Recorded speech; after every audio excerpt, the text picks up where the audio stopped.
Hello there everybody, this is Krista and welcome back to the Krista Chronicles, and today we're doing a really fun tag put out by Tarot Geek called the Dark Academia Tarot Tag. I am so excited because for the past month to maybe even two question mark? No, month, we're gonna say month. Dark Academia has just been the vibe I've been feeling. And so this came out just on time because, or timely for me is what I should really say, because I've just been so into this vibe. It feels like the perfect, early fall before I really want to get into the spooky season stuff. Plus, back to school, whatever. Anyway, let's just get into it because we've got 12 prompts here today. And yeah, I'm excited. So the first prompt is The Library's Secret. This is a deck that you find yourself drawn to for its hidden depths and mysteries. For this, I chose the Tarot of the Crone, which I have in this very plush bag that makes it look very large.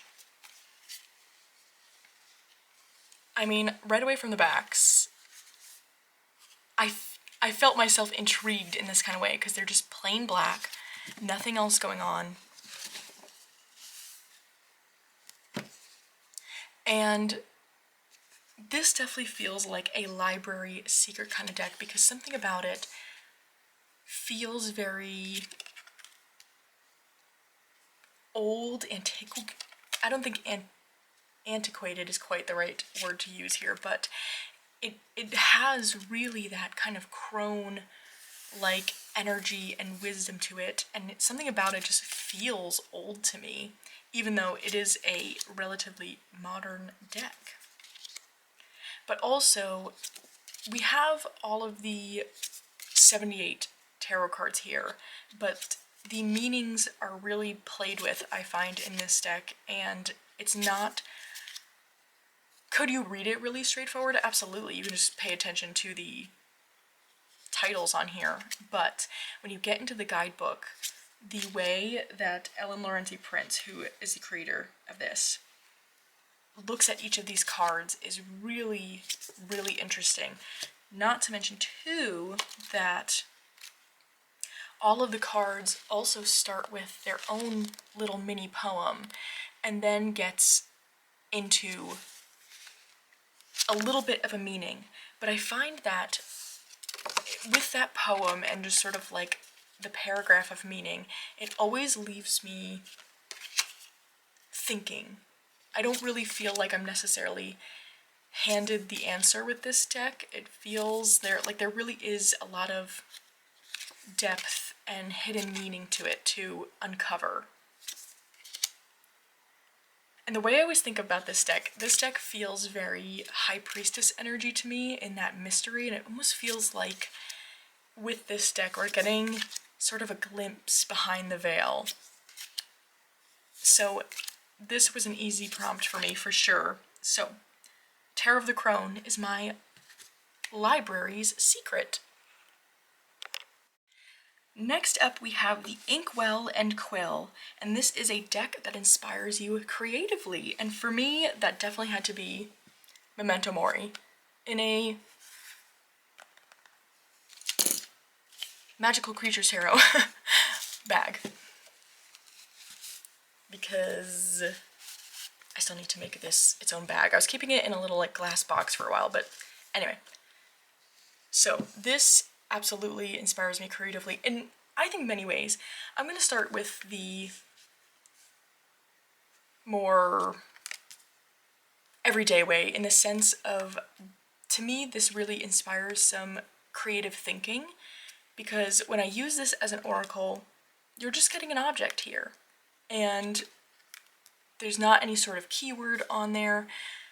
Now you can get, it does come with a little fold-out pamphlet that will give you, I want to say it's like a sentence for each, or maybe it is like a set of keywords. I don't quite remember because I don't tend to use them, but I think if this feels intimidating to you, I think that's important to note, that you do get a pamphlet of little meanings if it's something you want to use. But I find that this really challenges my brain to think creatively because I'm looking at this object and just sort of thinking about what comes up.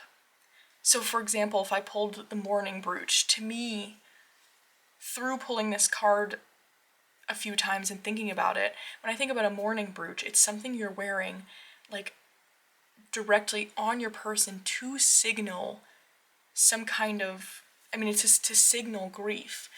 So if I were to pull the mourning brooch, I might think about like, okay, how is this feeling I'm having externalizing? What does that look like? Should I be signaling to others that this is what I'm feeling, or maybe not?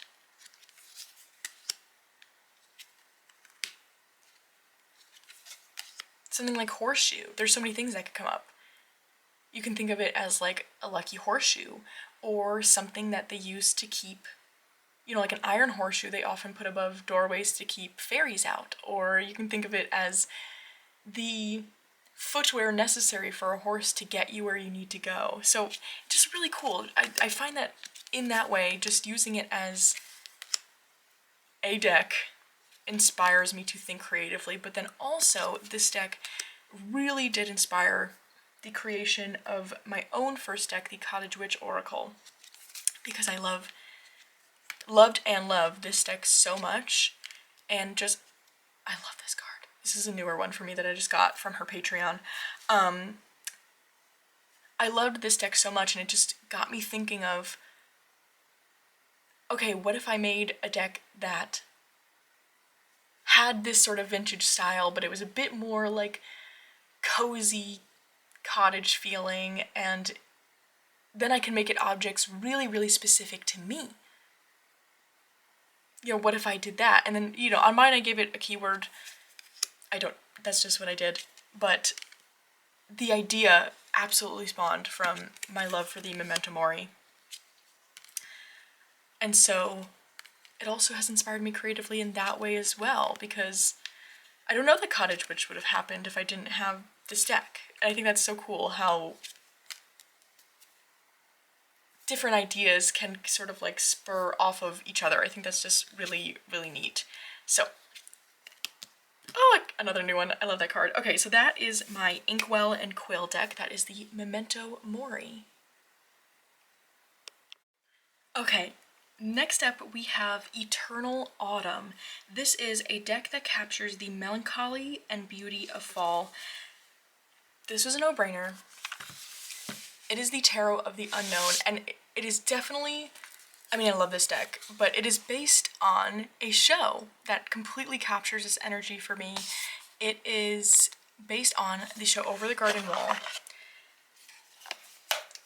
which I've seen some like commentary on it about how the show Over the Garden Wall completely like, it's just like, it's, to me, I think a total masterpiece, because it is a show where every episode stands on its own. It's its own story, but it feeds into a bigger plot. So it's really cool because you can sort of like, I of course think like if you haven't seen it before to just watch it all the way through. It's short. I think it's like technically 2 chapters they call it or something, but it's a short watch. But as someone I've seen it many times before, I can jump into any episode and it feels like it stands on its own.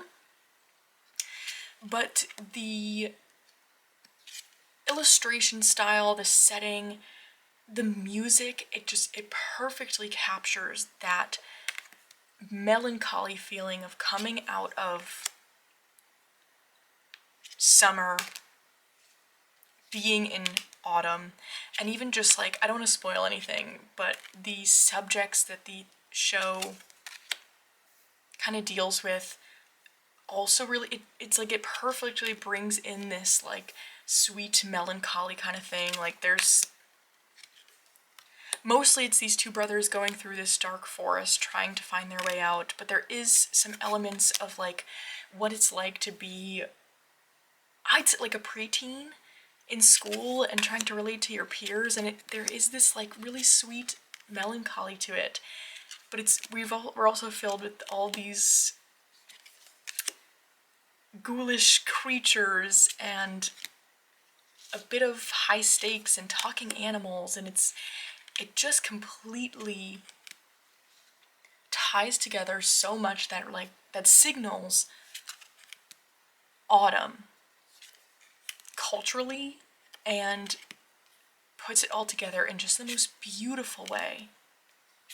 And even the juxtaposition between the two characters, of one kind of being really angsty and classic preteen, and the other being the younger brother who is like so full of, he's naive but so full of hope. It gives these two feelings we can get when autumn arrives, and I just think that is so cool. It's like that melancholy mixed with the magic.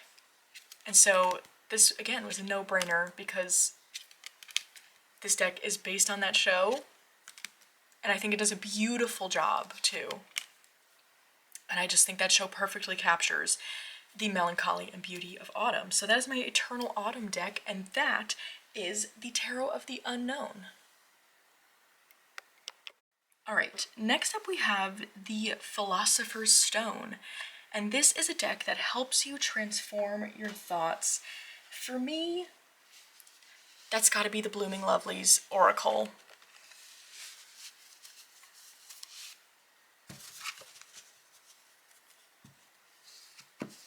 This is the deck that I go to when I am just sort of like in some kind of weird mood, I can't figure it out, or like I'm just in a sour mood for not really any apparent reason, and I've reached the moment where I'm like, I don't want to feel this way anymore, but I don't really know how to get myself out of it.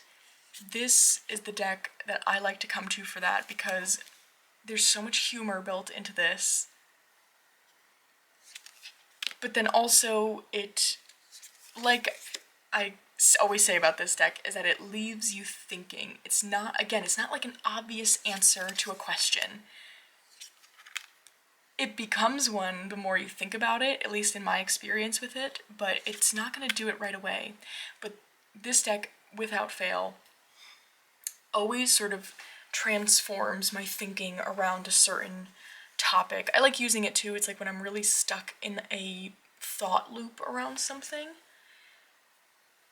This deck really helps me sort of take a pause, have maybe even a laugh that I just need to have, and kind of have the realization of like, it's not that serious. Like, it's going to be fine. Like, imagine like you're in a thought loop and you pull this card and it says, yeah, but no, but yeah. I mean, it just makes you pause and think like, okay, this is not as bad as I'm thinking it is. I don't have to sit here thinking about this. Dry your eyes, baby. Like, that's so funny. Just something about the illustrations and the way the words are put in this deck really just make me take pause. And I think brings to light, I think maybe this is me, the way I'm taking this prompt could be very specific to me too, because I do often get stuck in these thought loops. So not to say that, you know, I'm using it to sort of get out of feeling a certain feeling. It's more that I get then stuck in these thought loops around it, where I have a hard time getting myself out of those, and the thought loops are unhelpful. And so this deck, without fail, just seems to do it. And I think it's because it's just a little nonsensical, and often those thought loops I get stuck in can be a little like, this doesn't make any sense, we don't have to be doing this, you know what I mean? And so the pairing together it just works. So this is my Philosopher's Stone deck, and it is, we'll end on the, what would you call it, the back's art, question mark? Anyway, my Philosopher's Stone deck, that is the Blooming Lovelies Oracle. The next prompt is the Candlelight and Shadow. This is a deck that feels perfect for late night readings, and my choice is the Somnia Tarot Illustrated specifically because for starters, I was thinking of like, okay, reading by candlelight. I feel like when I'm reading by candlelight, I want something of the cards to kind of pick up the flicker of the flame, and the backs of this version have foiling, and so when it is under that warm candlelight, it looks so pretty. But then when you flip it over, it doesn't carry over on to the actual card images, and in that way it's not then hard to see and read, if that makes sense. You get like the pretty effect on the backs, but then when you're flipping over the cards, you're ready to really hunker down into that. It's not causing this glare because we've got the matte cardstock. And this one, just to me, it feels like such a good candlelight deck. The colors, there's a warmth to the illustrated version, but then we still get those aspects of the original Somnia Tarot, of course, through the images where the faces are covered. There's mystery going on. There's this like really interesting like dark beach setting. But then at the same time, it also does follows the RWS close enough where I feel like you could do sort of like, I don't know, not that a candlelight reading needs to be quick. I guess the image I had in my head was like, I want something that's also easy to read with. I guess because personally at night, I'm not really sitting down and really wanting to get into it. That's more of a morning thing for me personally. I'm realizing now that probably isn't the case for a lot of people. I just happen to really be a morning person, so if I'm doing a reading at night, my brain's already half off. So something like this is really perfect, and I think I don't have any more words to describe it. It's just a vibe I get from this one that I'm like, yeah, this is a candlelight reading kind of deck. I just think it's so beautiful and dark but colorful, and again, like these backs under that candlelight is so good. So that is my Candlelight and Shadow deck, the Somnia Tarot Illustrated. Next is the Ghosts of the Past, a deck that connects you with history. My choice for this is the Touchstone Tarot. This is such a favorite for me. I love this deck so much. Truly so much. And it really does feel like a Ghosts of the Past deck. I think I have quite a few that could have fit in this category. Like, of course, I've got the Unfinished Business, which is ghosts, and then I have that Oracle that came out last year that also is like ancestral ghosts. But I think the way I took this was, I'm picturing dark academia, and I'm not necessarily those two decks feel a little bit more like, I don't know. Especially that Oracle feels a little bit more personal to like my ancestry, like we're getting into like how it relates to me, where when I'm thinking dark academia and this like Ghosts of the Past, I'm thinking like you're walking through this old library and there's these portraits of all these like important people to history that maybe like we don't personally have a connection to. And that is what this deck gives to me. It feels like these could be framed paintings in some sort of academic library. And I love too that the characters are really looking at you. So it also sort of made me think of the portraits in the Harry Potter movies where they can talk to you. Whenever I use this deck, that's what it feels like to me. It feels like paintings that have come to life in some sort of way and are there to offer guidance or not. Or just to kind of be a menace. Either way. But when I read this question, that's what I was thinking of. I was thinking like old library, but also like the Harry Potter paintings where they come to life. And this deck totally feels that way for me. Oh, I love this so much. This is an older version of it, question mark? Yeah. It's the older mass market version, which, why do I feel the need to say that? I don't really know. Maybe because, I don't know. Well, okay, so if you were to get it right this second, it's not going to look exactly the same, but I also have I found this one on eBay, but I do also have the newer version of it from US Games, and I really like that too. So, but I guess just to point out that it's not going to be exactly the same. But yeah, this is my Ghosts of the Past deck, and that is the Touchstone Tarot.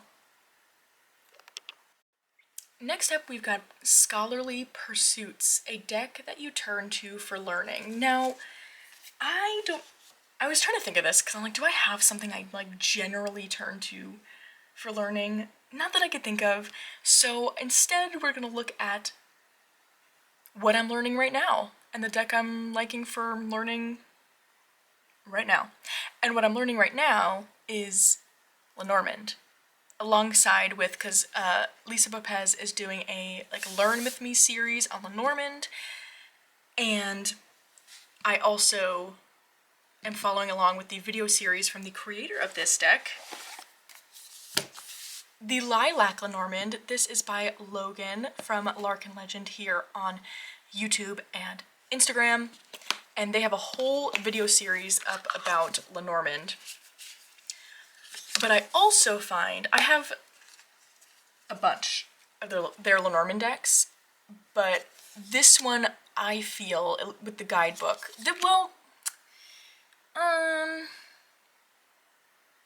maybe I shouldn't say that. I think this, and also I have the Pink Sugar Lenormand, there's also the Black Salt Lenormand, I just feel really good for a beginner, which is what I am. I have the Precious Possum, which I love so much, and this is on me. So the reason it doesn't feel beginner friendly is my fault entirely, because there's a lot of different options for the significators, and they're all these different possums, and I just leave them all in, because they all have a different personality to me. So that's why that one doesn't feel beginner friendly, is because I'm just not making a choice. But yes, I just think Logan just does it the best, in my opinion, when it comes to Lenormand decks and making Lenormand really approachable for someone who just doesn't use the system a lot and is trying to learn the system better. Again, I'm following along with their videos, but also just the guidebooks that come in it are really fantastic as well, and just, I don't know, it makes it feel really, really approachable. So this is my, what do we call that, Scholarly Pursuit, because I'm learning Lenormand right now. I'm just really liking, this is just the one I'm using right now, because I love it. It's the Lilac Lenormand. Okay, the next prompt we have is Moonlit Daydream. What forgotten versos, hold on, versos, oh my gosh, what forgotten verses echo in my midnight mind? So I kind of took this as looking for a deck that felt really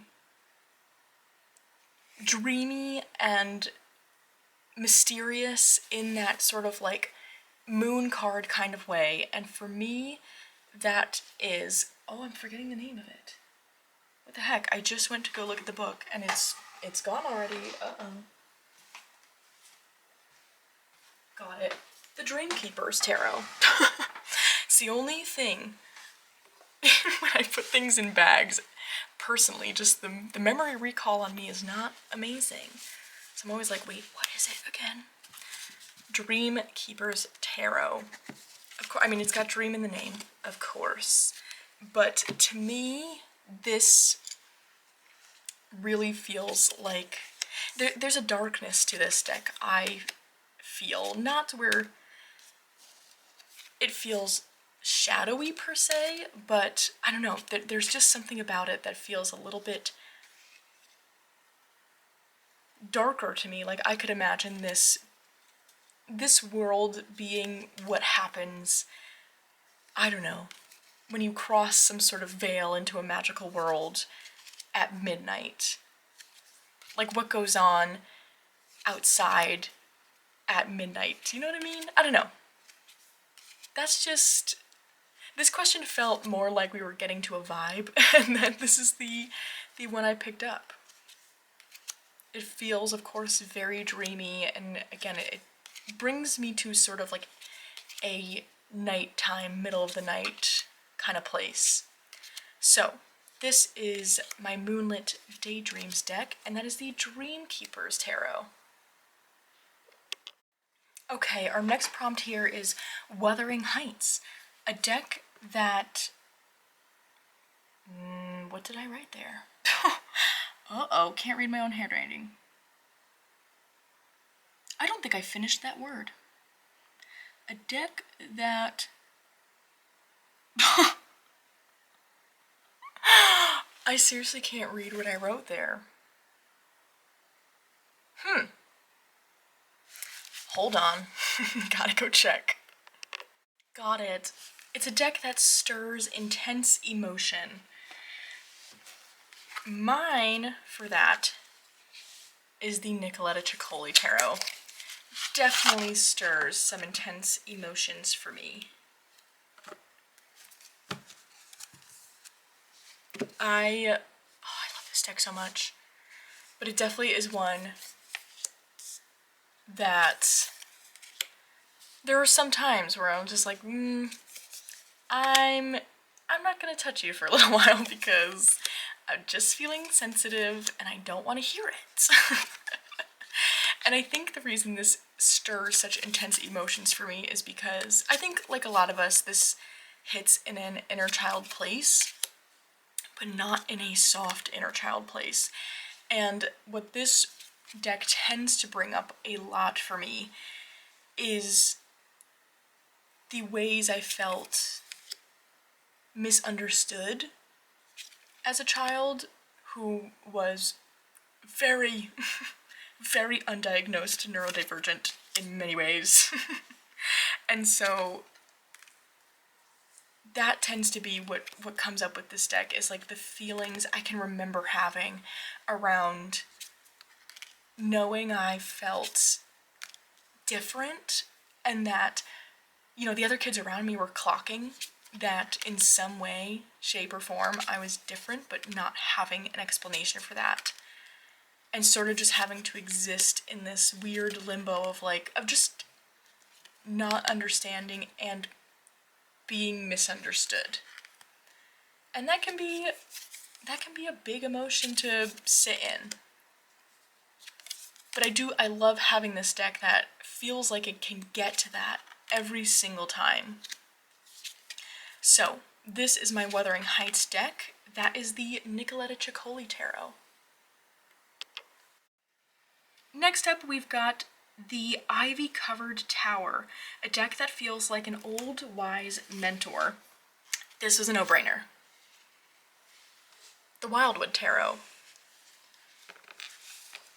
Everything about that prompt just made me think of the Wildwood Tarot. This is one of the first decks that I had, and I was so confused by it. Like, that's genuinely the only thing I can remember about having this deck so early. Like, I want to say this was probably like my third deck. So confused. I was so confused. But now, working with it for quite a few years now, and also just like having a base tarot meaning down, this is the deck that I go to when I'm looking for really, like, truly that wise mentor kind of feel, but also it feels like it always hits in a very spiritual place for me. This is a deck that I use to connect to a few deities that I like to work with, but then also sort of like the general, I don't know, general, like, wisdom of nature, I suppose you can say. It just... This one's always a thinker for me. It's always, like, I have a hard time doing short-term readings with this one. It feels like it wants to sit out for a bit longer. There's also the walk through the... Is it called the Walk Through the Wildwood? There's, like, the year-long practice you can do with this deck, which I did one year, It was amazing. And so but then also because I've been working with this deck for a few years now and like did all these journeys with it, it has that comforting feeling as well of like, it's a wise mentor, but it's the wise mentor that I know really well and I know I can trust, you know what I mean? And so this was an easy prompt for me. So this is my ivy-covered tower deck. That is the Wildwood Tarot. Alright, next up we've got the Golden Sunset. And this is What Joys Still Linger in the Twilight of Summer's End. For me, so I took this as a deck that feels really transitional from summer to fall, so something that I like to use in that kind of liminal space, and for me, that's definitely the Forhaxa Tarot. So I enjoy fairies all year long, but spring and summer is definitely where those decks come out to play the most. But something about this one feels not quite right to use in the height of summer, and I think it's just that MJ Cullinane has this really,